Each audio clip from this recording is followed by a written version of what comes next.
Okay, ladies and gentlemen, today's lesson is looking for Pythagoras, Investigation 4.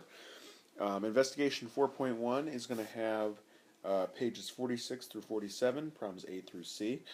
It's going to have ACE problems 1 and 2, and 13 through 16. Investigation 4.2 is going to be on page 49. It's going to be A through C. And you're going to have to do ACE problems 3 through 5, 24, 25, and 38 through 46. And in this investigation, our goal is that I can use the Pythagorean theorem and identify irrational numbers. Well, what are irrational numbers? This needs to go in your notes for this particular lesson. Irrational numbers are any non-repeating, non-terminating number. In simple terms, it's a number that goes on forever and never repeats.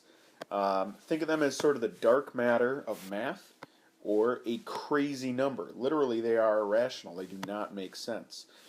The best example of this is pi.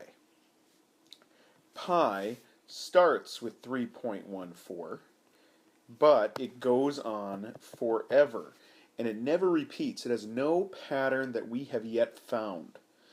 It also doesn't end. If you divide a perfect circle by a perfect measurement of its diameter, you get 3.14, and it just keeps on going and going and going and going and going. The remainder never goes away. And not only does it never go away, it never repeats. It has no known pattern. Okay? So, for instance, we are going to create this particular sheet then underneath our notes. And this is basically numbers. All known numbers kind of exist within these patterns. Okay? At least the numbers that we are going to be looking into. Now, at the very center we have natural numbers, and these are also sometimes called counting numbers. They are things like 1, 2, 3. Think of things that we can actually count in the real world. And then finally we introduce integers, and integers are numbers that are negative, they are positive, they are still whole numbers, you see. They're not fractions, but they also exist in negatives, so we have opposites. And then finally we've got rational numbers, and rational numbers include fractions in this list. And they include fractions that repeat, such as 15.15, 15, or 7.666, or numbers that they make sense, right? If I divide 1 divided by 3, I'm going to be getting 0.33333 repeating. I can predict all of these numbers. The big idea of all of these numbers is that they follow a pattern, they're predictable, they make sense. On this side, however, okay, we have irrational numbers. And irrational numbers are numbers that do not make sense. Pi is the best example of them. It's located right here in this list.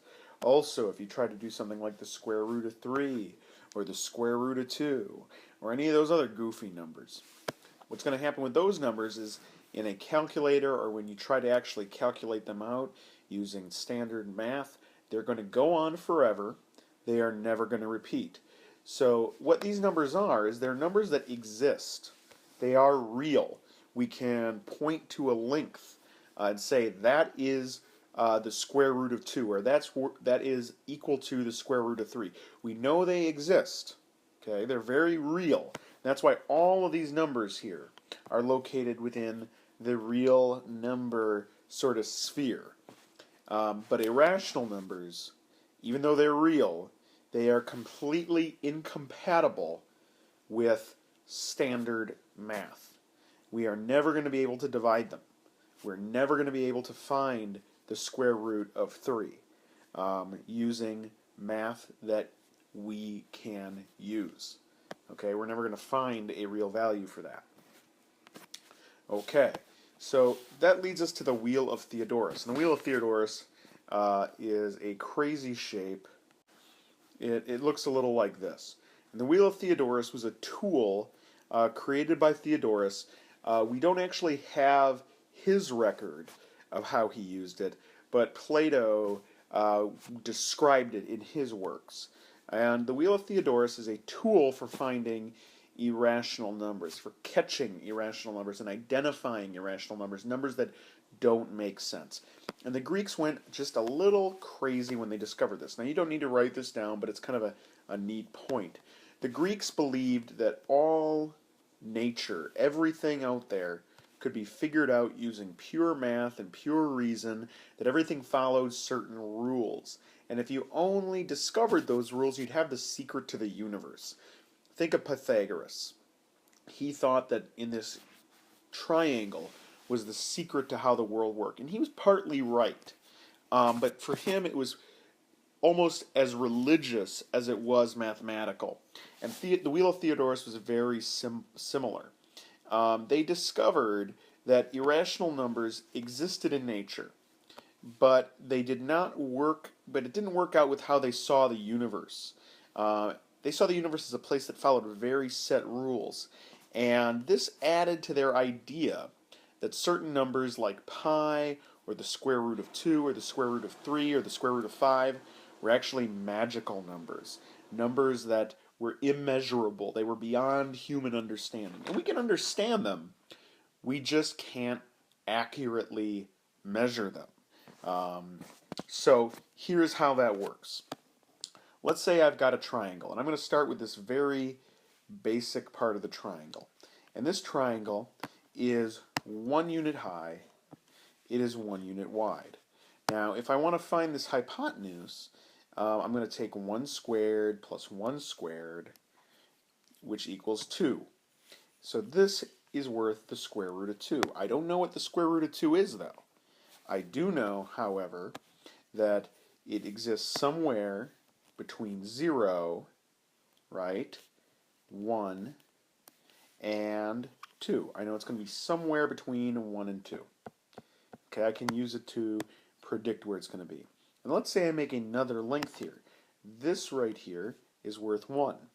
Well, if I square 2 squared, it becomes 2. And if I square 1, it's still 1. So I end up getting 2 plus 1 equals 3. And according to the Pythagorean theorem, this length right here would be worth the square root of 3. I know that it's larger than the square root of 2, but I know that it's going to be smaller than the square root of 4. And let's say I had another length here worth 1. Well, what's this mystery length? Well, if I square 3, if I square the square root of 3, I end up getting 3. I end up getting 3 plus 1, which is equal to 4.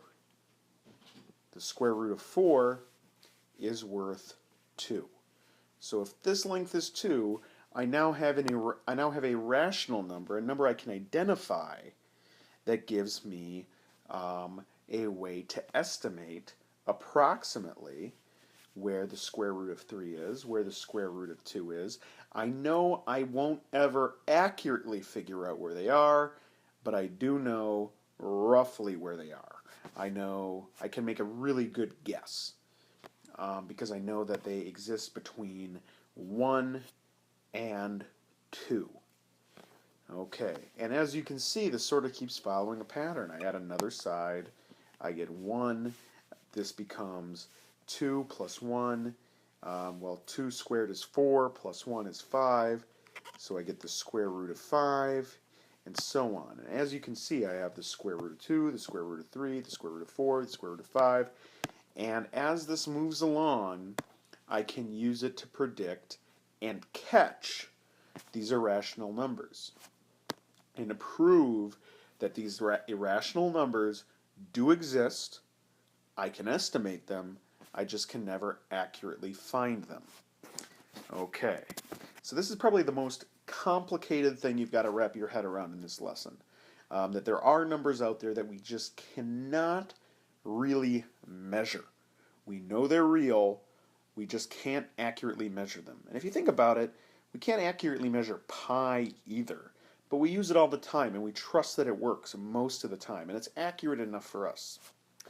So Okay, the lessons for today. Again, 4.1 is going to be on page 46 through 47, A through C. ACE problems 1, 2, and 13 through 16. Then you're going to do investigation 4.2, which is all about applying the Pythagorean theorem in slightly more complicated ways, and that's going to be on page 49, A through C, and it's going to be ACE problems 3 through 5, 24, 25, and 38 through 46. All right, ladies and gentlemen, hope I didn't confuse you too much. Have fun.